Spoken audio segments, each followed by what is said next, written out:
kan hung ko ma e veng ding ka bol ka to na so sia e han pi sing ye o Emmanuel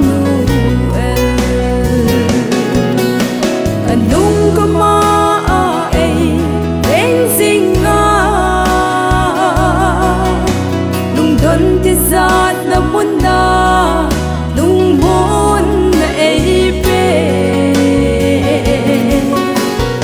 in hep nan ei su o paka ei ron pi zingo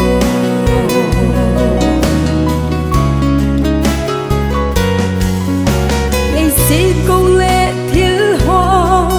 lung mon na khai nang bo ka lung mun na ka iza ka nang abaw na hi oh hallelujah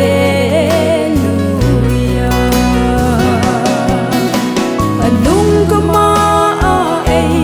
bensing ti zat na munda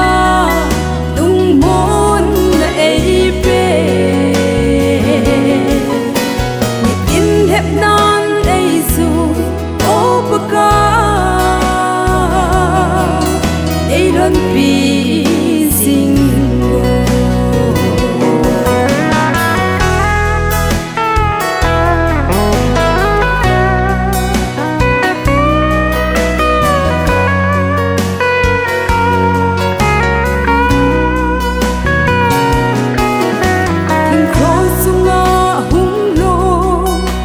chu thi san chun cây mi chon se hing lel nam da hay lut ta gil pen da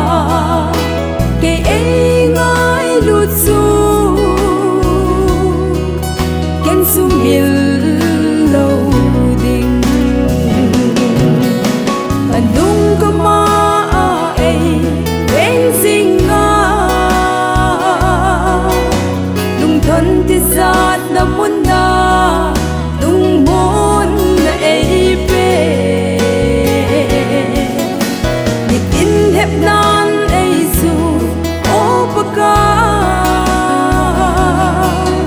ei ron pi zingo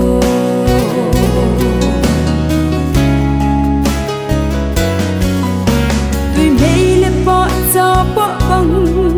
ka lei si mit hết cả một lối dinh thấy in cô trong cha này bị